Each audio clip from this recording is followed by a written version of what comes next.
बहुत ही होनहार प्रत्याशी और विधायक गोरखनाथ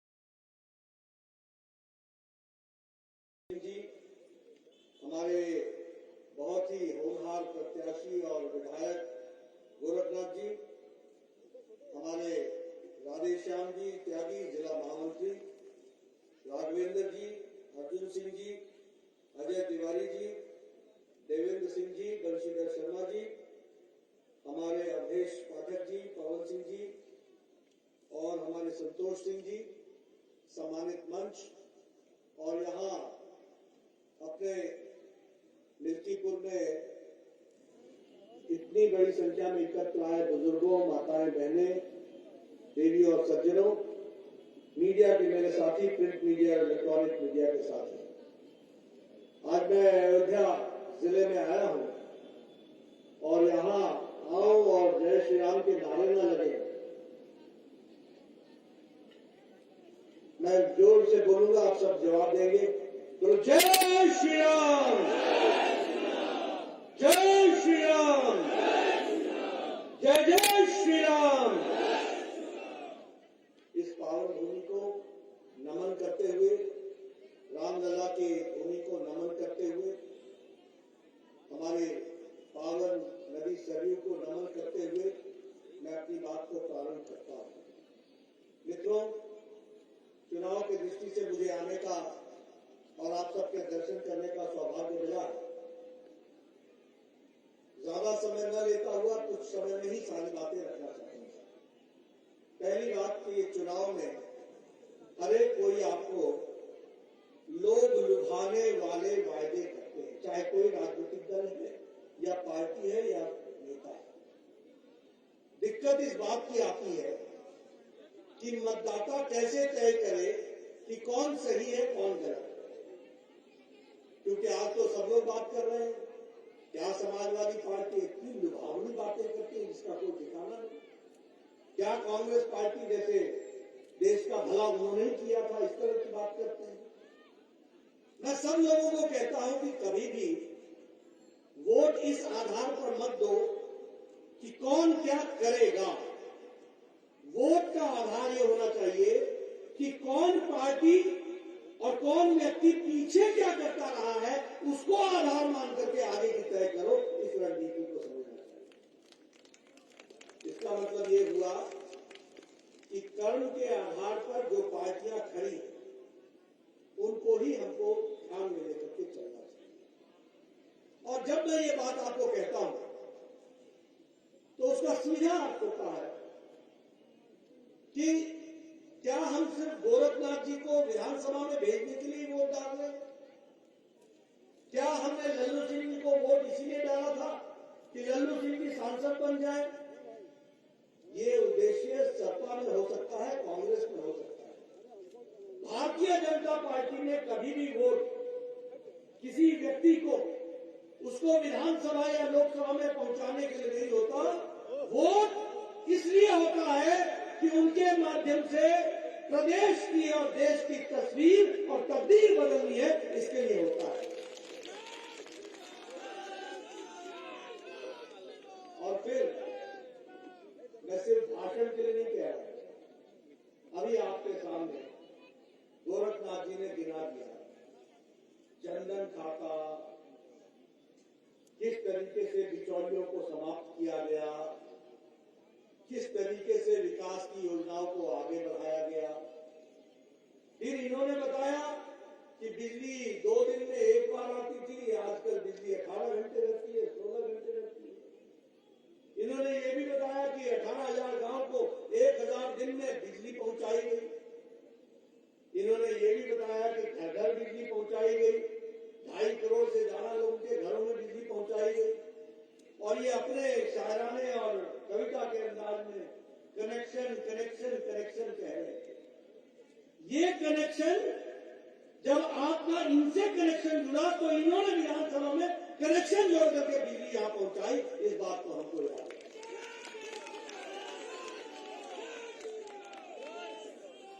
इसलिए मित्रों, चाहे बिजली हो, पानी हो, विकास हो, सड़क हो, कोई भी बात करे, कभी भी समाजवादी पार्टी और कांग्रेस पार्टी विकास की बात नहीं कर सकती।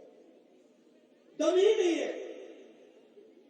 हम आते हैं तो हम अपना रिपोर्ट कार्ड लेकर के आते हैं। अभी आपने देखा गोरखनाथ जी ने बात की, अभी आपने देखा लल्लू जी बात कर रहे थे।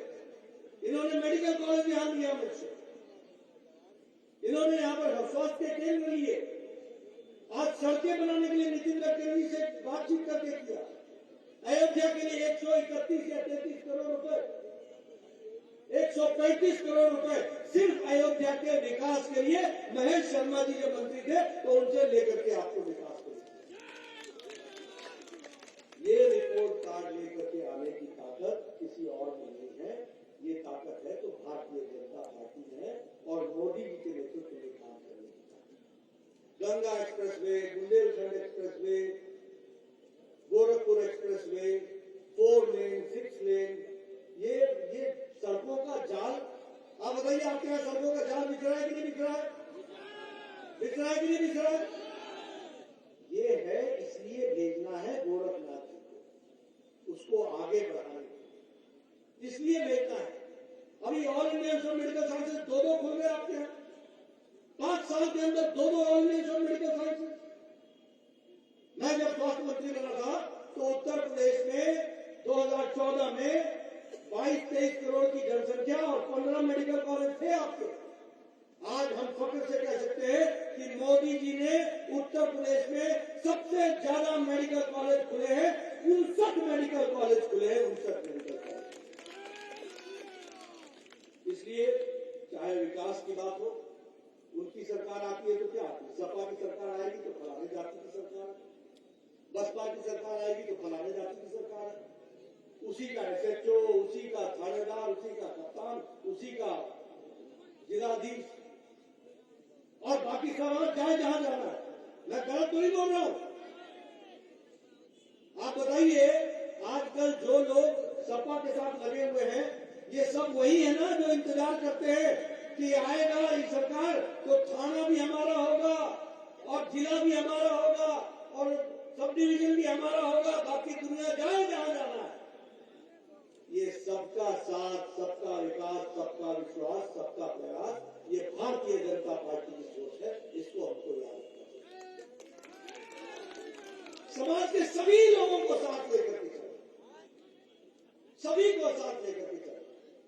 आज अयोध्या की तस्वीर बदल गई, इंटरनेशनल एयरपोर्ट बन रहा है, दुनिया के किसी भी कोने से आदमी सीधा अयोध्या में लैंड करेगा और यहाँ के पर्यटन का अभूतपूर्व विकास होगा। इस बात को आप याद रखिएगा, इस बात को समझिएगा।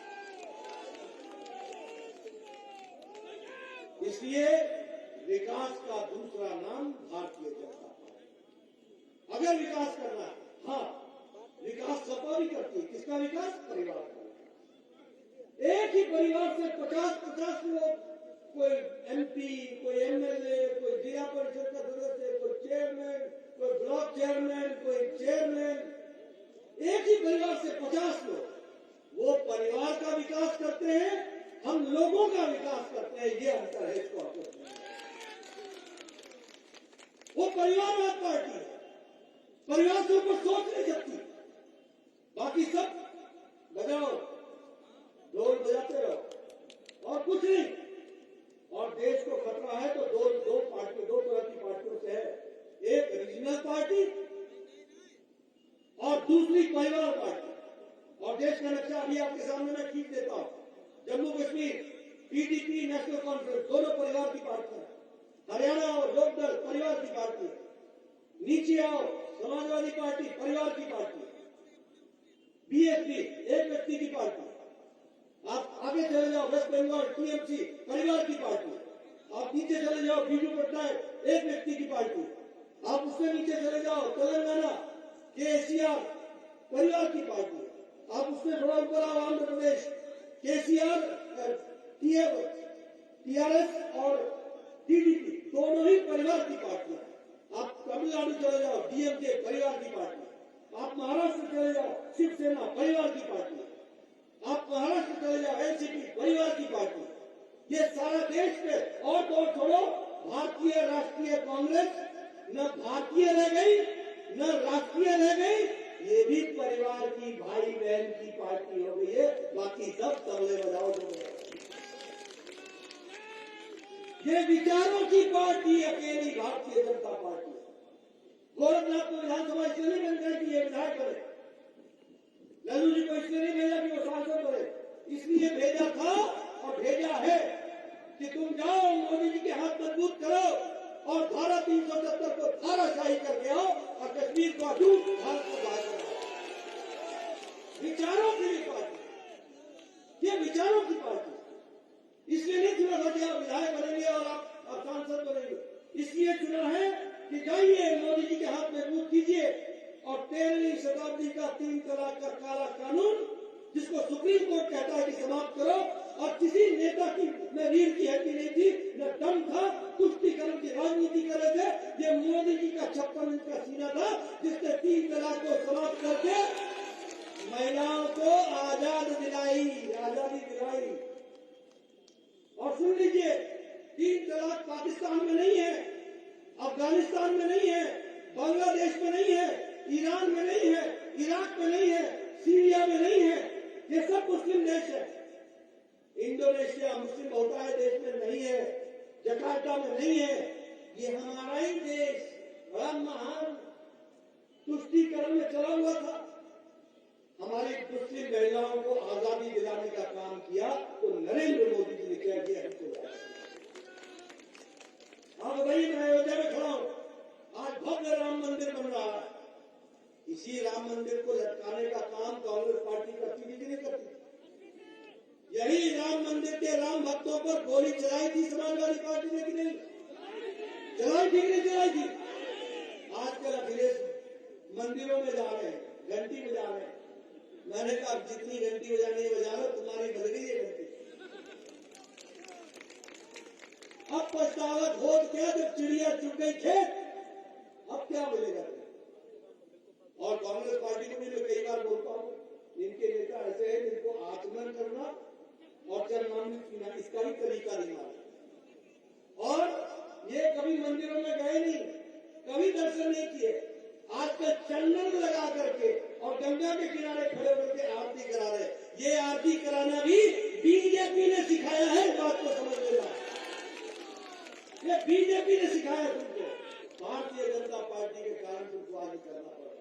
ये सांस्कृतिक राष्ट्रवाद को आगे बढ़ाना विचार की पार्टी है। गौरव बाबू को इसलिए भेजना है कि इस सांस्कृतिक राष्ट्रवाद को हमको आगे बढ़ाना, ये विचार है। भव्य राम मंदिर बन रहा, इसी को कपिल सिब्बल बोलता था, लटकाओ लटकाओ भटकाओ, खुद भटक गए, खुद अटक गए, खुद लटक गए, सब कुछ कर लिया, लेकिन मोदी जी के नेतृत्व में अब भव्य राम मंदिर बन रहा है। बोलो जय श्री राम। काशी में गंगा के किनारे से कॉरिडोर बना है, आज आइए स्नान कीजिए और सीधे बाबा विश्वनाथ के दर्शन कीजिए।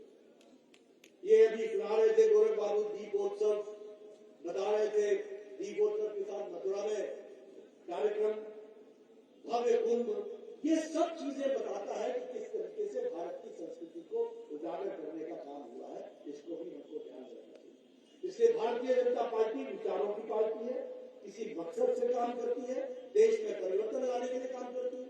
हम गरीब, वंचित, पीड़ित, शोषित, समाज के अंतिम पायदान पे खड़ा व्यक्ति, हमारी महिला बहनें, हमारे नौजवान साथी, हमारे किसान भाई, इनको मुख्य धारा में लाने का काम उठाया है तो मोदी जी के नेतृत्व में भारतीय जनता पार्टी ने उठाया है। इसको हमको समझना चाहिए। ये आयुष्मान भारत 55 करोड़ 50 करोड़ लोगों को, यानी भारत की 40% की आबादी तो 5 लाख रुपए सालाना हेल्थ का, गंभीर बीमारियों से लड़ने के लिए, उनको इलाज के लिए 5 लाख रुपए हर साल मोदी जी दे रहे हैं।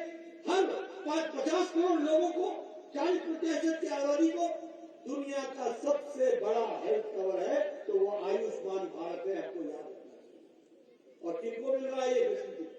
रिक्शा वाला, फेरी वाला, रेडी वाला, ठेला वाला, हमारे सब्जी वाला, हमारे रैक पिकर जो कूड़ेदान से प्लास्टिक इकट्ठा करते हैं, ये ऐसे गरीब लोग, ऑटो रिक्शा वाला, टैक्सी वाला, क्लीनर, लिफ्टमैन, ऐसे गरीब लोगों को 5 लाख रुपए का गंभीर बीमारी से लड़ने का इलाज किया है। पहले क्या होता था, अगर किसी के घर में कैंसर हो जाए तो समझो घर बिका या खेत बिका। आज ऐसी स्थिति नहीं है। अब तो आपको आयुष्मान भारत में 5 लाख रुपए मिलेगा और इलाज अयोध्या में मत ही नहीं कराओ, देश के किसी भी कोने में कराओगे, मोदी जी का पैसा सीधा वहां पहुंचेगा और तुम्हारा मुफ्त इलाज होगा। यह परिस्थिति है। उसी तरीके से महिला सशक्तिकरण, ये उजाला सौभाग्य, ये गैस का कनेक्शन, ये घर को मजबूती देना, ये शौचालय, ये स्वच्छता अभियान में 11 करोड़ शौचालय बने हैं। 11 करोड़ यानी 11 करोड़ बहने को इज्जत घर देने का काम किया और इज्जत देने का काम किया तो नरेंद्र मोदी जी ने किया है। ये आपको याद रखना चाहिए। महिला सशक्तिकरण, युवा सशक्तिकरण, इस तरीके से विकास की कहानी को आगे बढ़ाएं। मित्रों, आपका ज्यादा समय न लेता हुआ मैं चुनाव के बारे में कुछ बातें करूंगा, क्योंकि चुनाव के सिलसिले में भी कुछ बातें ध्यान में आती हैं। कल हमारे अखिलेश जी अपने पूज्य पिताजी को लेकर के करहाल पहुंचे हुए। मेरे को शक हुआ, जब मैंने रात को देखा तो मैंने कहा कि भाई अखिलेश तो उत्तर प्रदेश का चुनाव नहीं लड़ रहा है, अब तो ये करहल का चुनाव लड़ने लग गया।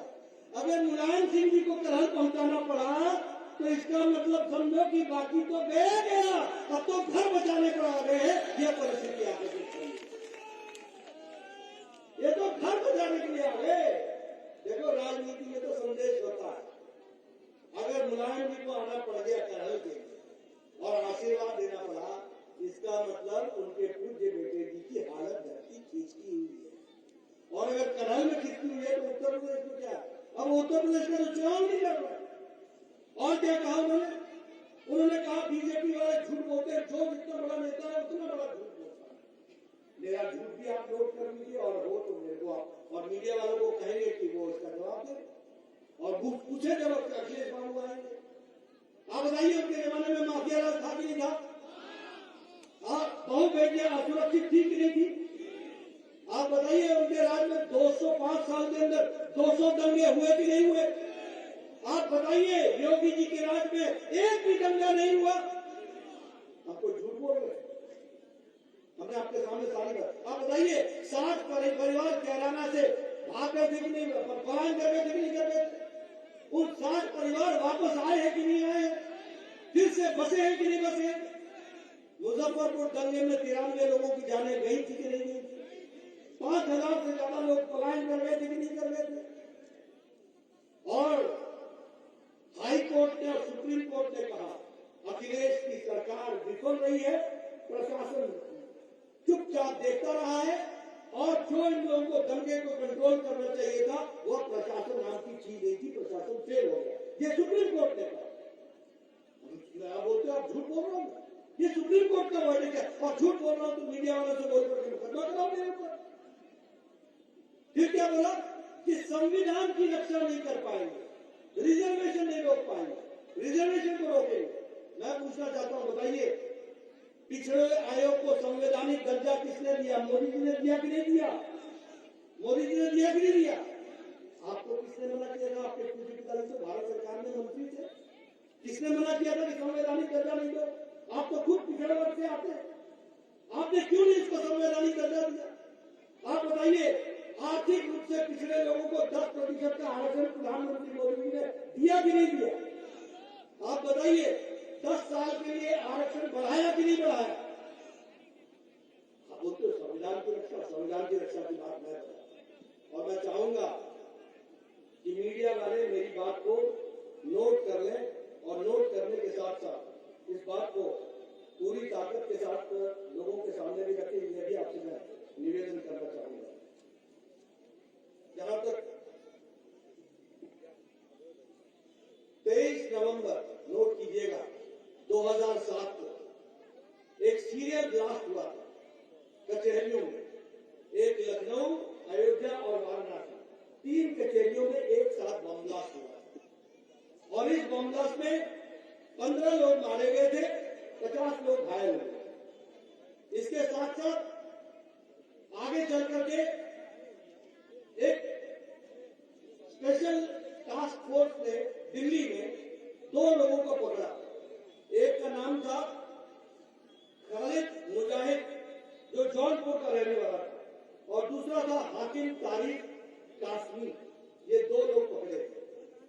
इस घटना की जो कचहरी में बम ब्लास्ट हुआ, इसकी जिम्मेदारी इंडियन मुजाहिदीन ने ली और उन्होंने कहा कि हम दशाश्वमेध घाट, श्रमजीवी ट्रेन, नई Delhi Sarojini Nagar, Sankat Mochan Varanasi blast, Mumbai local train blast, ये सारे ब्लास्ट में की जिम्मेवारी हम लेते हैं, हमने किया।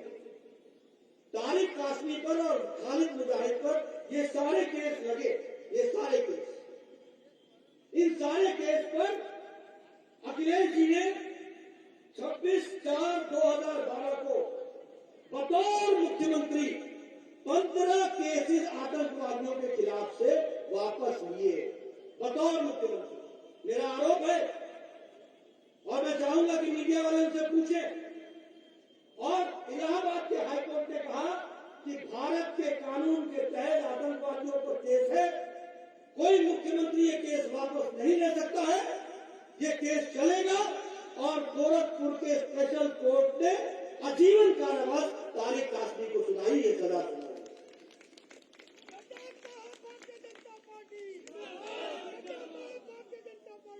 दूसरी बात, दूसरा किस्सा सुनाता हूं।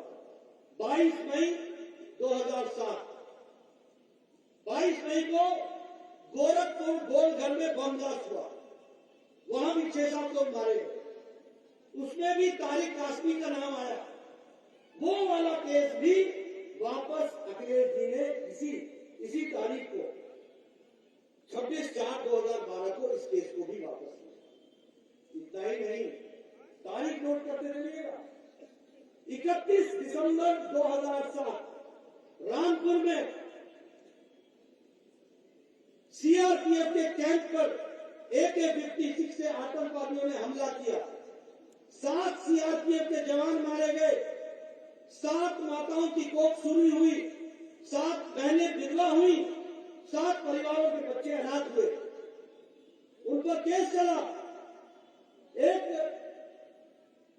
हरकत अल इस्लामी और इंडियन और लश्कर-ए-तौबा, ये दोनों संगठन का कमांडर इन चीफ, जो कि बिहार का रहने वाला था, शहाबुद्दीन, वो नेपाल और भारत के बॉर्डर पर पकड़ा गया। उससे जब पूछताछ हुई तो 7 लोगों के नाम निकले।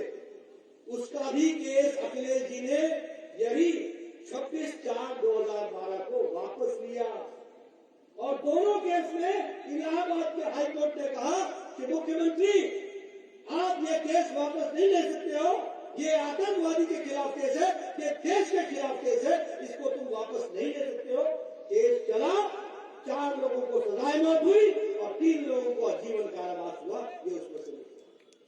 लेकिन मैं पूछना चाहता हूं, आप सब तो किसान हो, चावल के एक दाने से पहचान लेते हो चावल की किस्म।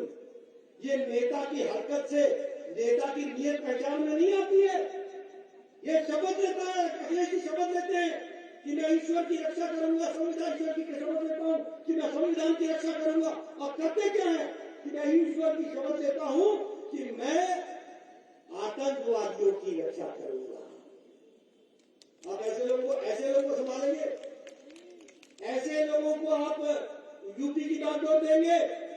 बताइए भाई, ऐसे लोगों को देंगे? मेरी एक भी बात गलत हो तो मेरे ऊपर मुकदमा चलाना, मेरी बात एक भी गलत हो तो मैं मीडिया वालों से कहूंगा कि आप मुझसे प्रश्न पूछना और अखिलेश जी से पूछना। किस तरीके से सरकार चलती रही? तुष्टीकरण की राजनीति। अभी आपने सुना परसों क्या बोल रहे थे? पुलिस वाले सुनो, ये पूर्व मुख्यमंत्री की भाषा है, ये पुलिस का मनोबल गिराने की भाषा है और गुंडों को बढ़ाने की भाषा है। ये याद रखना, ये शुरुआत है, इसको समझ लेना चाहिए। ऐसे लोग क्या चुनाव लड़ने आए? दंगे, 200 दंगे हुए योगी जी के टाइम पर, एक भी दंगा नहीं हुआ। ये फर्क है। इसलिए ये चयन सिर्फ गोरखनाथ जी को विधायक बनाने का नहीं है, ये चयन इनके माध्यम से उत्तर प्रदेश के भविष्य को संवारने का, बढ़ाने का, मोदी जी के आशीर्वाद से और योगी जी के का काम से उसको बढ़ाने का काम है। इसको आपको ध्यान रखना। मित्रों, वैसे यहाँ पर मैं कांग्रेस की चर्चा करूं तो इसकी तो कोई बहुत आवश्यकता है, लेकिन उनके बारे में भी बता दूं, चावल के दाने से नेता की नीयत पता चलती है। अभी 3 दिन पहले पंजाब में चन्नी मुख्यमंत्री पंजाब, उसने भाषण में कहा, मैं पंजाबी में बोल रहा हूं, बाद में हिंदी में ट्रांसलेट करूंगा, ए यूपी ने पहिए, बिहार ने पहिए और दिल्ली वाले इन्होंने पंजाब से बढ़ नहीं देना। ये यूपी के भैये, ये बिहार के भैये और ये दिल्ली वाले, इनको पंजाब में घुसने नहीं देना। ये शब्द का प्रयोग किया कांग्रेस के मुख्यमंत्री ने, और प्रियंका जी ने ताली बजा बजा करके उसकी स्वागत किया। ऐसे लोग आपको चाहिए क्या? यहां बोलेंगे यूपी की बेटी में फूट डालो और राजनीति करो, यही इनका ध्येय है। इसलिए मित्रों, सवाल गोरखनाथ का नहीं है, सवाल लल्लू जी का नहीं है, सवाल उत्तर प्रदेश को बढ़ाने का है, सवाल अयोध्या को संभालने का है, सवाल मोदी जी के नेतृत्व में देश को परम वैभव पर ले जाने का है। इस बात को हमको समझना। आप बताइए, इंटरनेशनल एयरपोर्ट आएगा तो अयोध्या बदलेगा कि नहीं बदलेगा? आप बताइए, ये 4 लेन 6 लेन से अयोध्या बदलेगा कि नहीं बदलेगा? आप बताइए, ये मेडिकल कॉलेज बनने से गांव-गांव में डॉक्टर पहुंचेगा कि नहीं पहुंचेगा? आप बताइए, ये कॉलेज बनने से यहाँ पर की पढ़ाई की शिक्षा आगे बढ़ेगी कि नहीं बढ़ेगी? मित्रों, ये अपनी चिंता करने का चुनाव है। हम किससे विकास कर सकते हैं, किस माध्यम से विकास कर सकते हैं, उसका रास्ता। और इसीलिए मैं आपसे निवेदन करने आया हूं, उत्तर प्रदेश को भय मुक्त रखना है, उत्तर प्रदेश को माफिया मुक्त रखना है, उत्तर प्रदेश को रोजगार युक्त रखना है। योगी जी ने 5 साल में उत्तर प्रदेश को आर्थिक जगत में 7वें नंबर से बैठा उठा करके दूसरे नंबर पर पहुंचा दिया। अब एक बार लाइसेंस रिन्यू करो, उत्तर प्रदेश प्रथम नंबर पर आकर के खड़ा होगा। ये बात इसे विकास की नई कहानी लिखनी है। और इसीलिए मैं आपसे दरखास्त करने आया हूं कि बदलती तस्वीर में अपना योगदान कीजिए, बदलती तकदीर उत्तर प्रदेश की, उसको बढ़ाने में अपना योगदान कीजिए। आने वाला समय आपसे पूछेगा कि ऐसे मोड़ पर आप क्या कर रहे थे, तो आपको फक्र होगा कि आप ये कहेंगे कि हम लोगों ने योगी जी की सरकार लाई, हम लोगों ने मोदी जी के हाथ मजबूत किए, हम लोगों ने देश के परिवर्तन में अपना योगदान किया, और हमारे ही जमाने में भव्य राम मंदिर बन करके अयोध्या की धरती पर राम लला विराजमान हुए थे। वो भी आते। इसलिए आपका ज्यादा समय न लेता हुआ पुनः आपसे विदा लेता हूँ। गौरव बाबू की चिंता कीजिएगा, इनको जिता के भेजिएगा, भेजेंगे ना?